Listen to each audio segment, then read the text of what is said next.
নমস্কার, আমি তরুণ ঘোষ। সবার আশঙ্কা এবং সবার জিজ্ঞাসা সবকে শেষ করে শেষ পর্যন্ত গতকাল রাতে ভারত পাকিস্তান অ্যাটাক করেছে। আপাতত লিমিটেড অ্যাটাকের মধ্যে রাখা হয়েছে পাকিস্তান অকুপায়েড কাশ্মীর এবং পাঞ্জাবের পাকিস্তান অকুপায়েড কাশ্মীরের 4টি জায়গায়, মুজাফরাবাদে, মিরপুরে, আর পাঞ্জাবের 5টা জায়গায়। তার মধ্যে সব থেকে বড় যেটা আতঙ্কি ডেরা ছিল সেটা হচ্ছে মসজিদ সুবহান আল্লাহ। প্রেস কনফারেন্সটা কন্ডাক্ট বিদেশ সচিব বিক্রম মিশ্রি করলেও তার মূল সূত্রধার হচ্ছেন 3 জন মহিলা।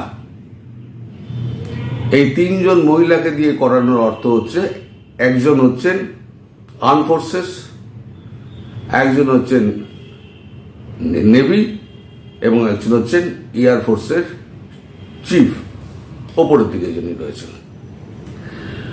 তো তাদেরকে দিয়ে একটা বার্তা পাঠানো পাকিস্তানকে যে তোমরা যে নারীদের অপমান করেছ, ভারতবর্ষ সেই নারীদের মাথায় করে রেখে দেয়। আর তোমরা ধর্ম বেছে বেছে তোমরা মেয়েদের সিঁদুর মুছে দিয়েছ। তাই এই অপারেশনের নাম নরেন্দ্র মোদী ঠিক করেছেন অপারেশন সিন্দুর।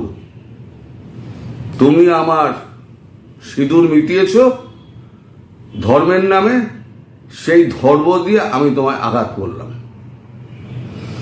এবার পাকিস্তান এটা আন্দাজ করতে পারেনি যে এইভাবে একেবারে 200 কিলোমিটার 200 কিলোমিটার ভেতরে ঢুকে এইভাবে পাঞ্জাবের ভেতরে হামলা করবে।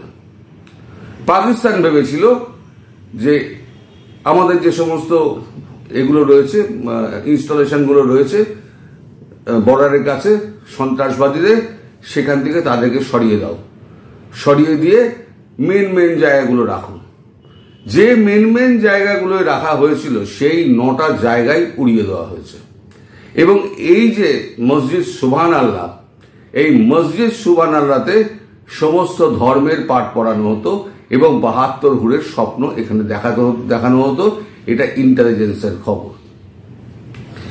এখন যে সমস্ত ছবি এগুলো দেখুন আপনারা, যে সমস্ত ছবি উঠে আসছে তাতে বোঝা যাচ্ছে যে একেবারে ধ্বংসাত্মক মিসাইল ব্যবহার করা হয়েছে।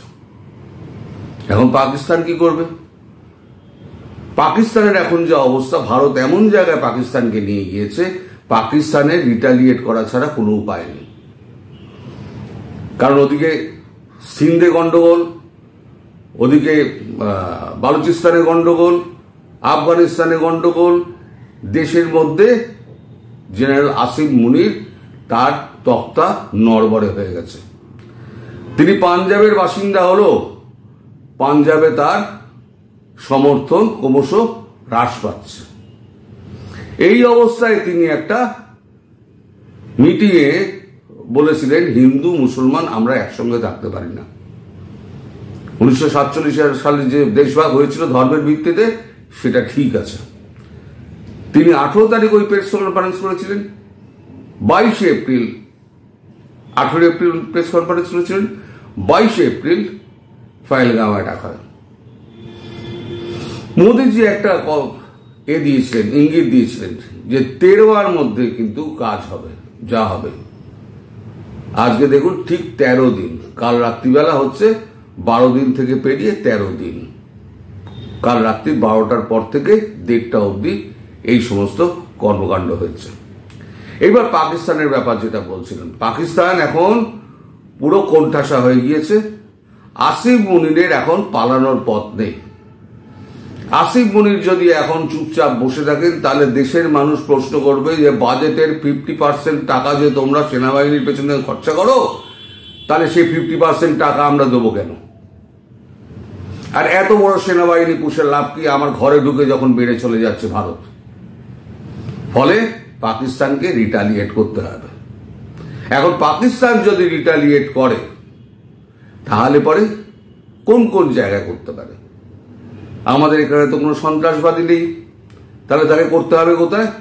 হয় জনবহুল এলাকাতে, আর না হলে পরে কোনো ইনস্টলেশনে।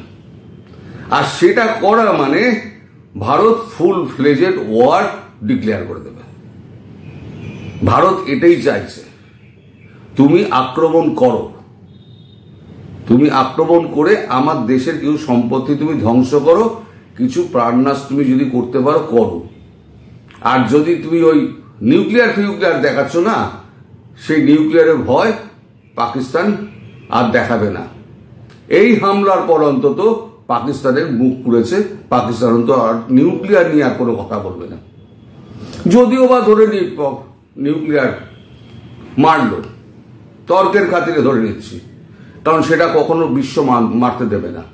সারা বিশ্বকে যুদ্ধ লাগলে, আমি আগেও বলেছি এখনো বলছি, যেই যুদ্ধ লাগবে সেই আমেরিকান ফোর্স এবং ব্রিটেন এসে সমস্ত নিউক্লিয়ারের দখল নিয়ে নেবে। এবার এখান থেকে পুরো ইনস্টলেশন তুলে নিয়ে গিয়ে তারা সৌদি আরবে বসিয়ে দেবে।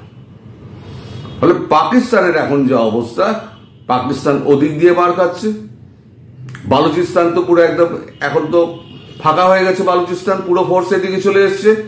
বালুচিস্তান পুরো স্বাধীন হয়ে যাবে, বাকিটা মেরে পুরো পাট করে দেবে। যেটুকু আছে হয়তো 10% 15% হয়তো পাকিস্তানের হাতে রয়েছে, ওটুকুও নিয়ে নেবে, নিয়ে ওরা স্বাধীন রাষ্ট্র ঘোষণা করে দেবে। সেটাও কিন্তু ভারত পেছন দিক দিয়ে করাচ্ছে। আমরা গিলগিট বালতিস্তান, সেখানে বিদ্রোহ, সিন্ধ প্রদেশে সেখানে বিদ্রোহ, ভারত এদিক দিয়ে মারছে, পাকিস্তান যাবে কোথায়? আমি বলেছি না, পাঞ্জাবকে জ্বালিয়ে পুড়িয়ে ছাড়খাড় করে দেবে। যত হচ্ছে গিয়ে এই পাঞ্জাবে রয়েছে, বহু লোক আমার ভিডিওতে আমি যখন লিখেছিলাম যে we are in a state of war, তখন অনেকে আমাকে মস্করা করেছিলেন, বা কালকের ভিডিওতেও আছে কমেন্টে, যুদ্ধ কোনোদিনই হবে না, মোদির সেই সাহস নেই। নরেন্দ্র মোদীকে আপনারা চেনেন না, উনি যে মুখ দিয়ে বলে দিয়েছেন 13 আগে আমি এই অপারেশন আমি করব, এই শিক্ষা আমি সমুচিত জবাব দেব, এবং সেটা হবে কল্পনার অতীত। এইটা যেটা হয়েছে না, এটা শুধু ওস্কানোর জন্য। এইবারে যেটা হবে সেটা কল্পনার অতীত। ফলে যারা গতকালকে লিখছিলেন বা বলছিলেন, আমাদের এখানেও অনেক সোশ্যাল মিডিয়া অনেকে বলছে যে এটা ভারত কখনো করবে না, তাদের মুখে ঝামা বসে গেল। এবং এবার অপেক্ষা করুন বড় ঘটনার জন্য। এইবার টের পাবে পাকিস্তান যে ভারতবর্ষ ছেড়ে কথা বলে না। মানে Pakistan have to pay price, সোজা কথা। মেজর গৌরব একটা খুব ভালো কথা বলেছেন, এতদিন পাকিস্তান করে গেছে কিন্তু কোনো দাম চোকায়নি, এবারেতে পাকিস্তানকে দাম চোকাতে হবে। মানে তুমি যদি একটা আঘাত করো, তোমাকে 4টে আঘাত করা হবে এবং তোমাকে ধ্বংস করে দেওয়া হবে। এই প্রাইসটা পাকিস্তানকে পে করতে হবে। আর সেটা দেখে পাকিস্তানের সমস্ত মন্ত্রী এবং শান্তি যত আছে তারা সমস্ত পাগল হয়ে গিয়েছে, এখানে ছোটাছুটি করছে, ওখানে ছোটাছুটি করছে। এই স্ট্রাইকের পর এখনো পর্যন্ত কোনো দেশ এসে পাকিস্তানের পাশে দাঁড়ায়নি, অথচ ভারতকে কনগ্রাচুলেট করছে। সমস্ত মানে এগুলো বার্তাগুলো আসছে, আমি বিকেলের ভিডিওতে দেখাবো আপনাদের। সবাই এসে কনগ্রাচুলেট করছে এবং বলছে যে আপনারা যা করেছেন ঠিক করেছেন, আতঙ্কবাদের বিরুদ্ধে এইভাবে লড়াই করতে হবে। ইসরায়েলের পর আতঙ্কবাদের বিরুদ্ধে যদি কেউ মানে কড়া হাতে দমনের দেখায়, তাহলে সেটা ভারত করে দেখালো। এবং আগামী দিনে আপনারা নিশ্চিত থাকুন যে আগামী দিনে ভারতবর্ষ মানে ছেড়ে কথা বলবে না এবং পাকিস্তানের নাম ও নিশান থাকবে না। পাকিস্তান যে ম্যাপটা রয়েছে সেটা ভেঙে 4 টুকরো হয়ে যাবে। হবেই, এটা নিশ্চিত থাকুন হবে। আমাদের গভর্নমেন্ট অফ ইন্ডিয়ার পক্ষ থেকে একটা ভিডিও জারি করা হয়েছে। এই ভিডিওটা আপনারা কিন্তু অবশ্যই দেখবেন। এই ভিডিওটা দেখলে আপনি বুঝতে পারবেন ভারত সরকার ভারতবাসীর জন্য কি বার্তা দিচ্ছে। এই ভিডিওটা আমি এখানে জুড়ে দিচ্ছি। এই ভিডিওটা আপনারা দেখে আপনাদের মতামত জানাবেন এবং সন্ধ্যেবেলাতে আমি আবার আপডেট নিয়ে আসব। অনেক বড় আপডেট হবে, এখানে কিন্তু থেমে থাকবে না। আপনারা তার জন্য সবাই অপেক্ষা করুন। সবাই ভালো থাকবেন, সুস্থ থাকবেন এবং সাবধানে থাকবেন। নমস্কার।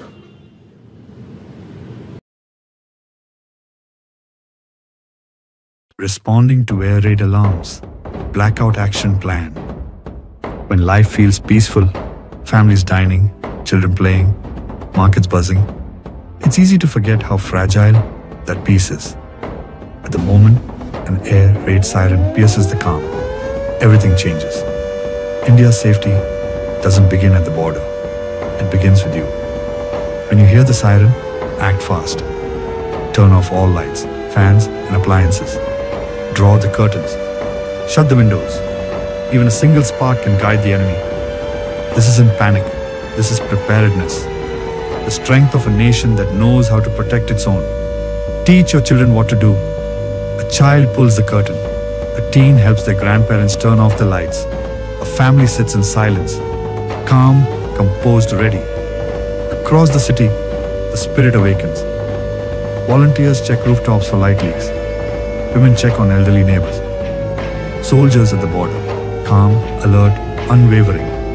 This is India. Every home, a fortress. Every citizen, a shield. In darkness, we don't hide, we unite. From cities to villages, a quiet blackout spreads. Not out of fear, but love. Love for country, love for each other, and belief that in every test, India stands tall. Stay calm, stay strong. We belong to India. India belongs to us.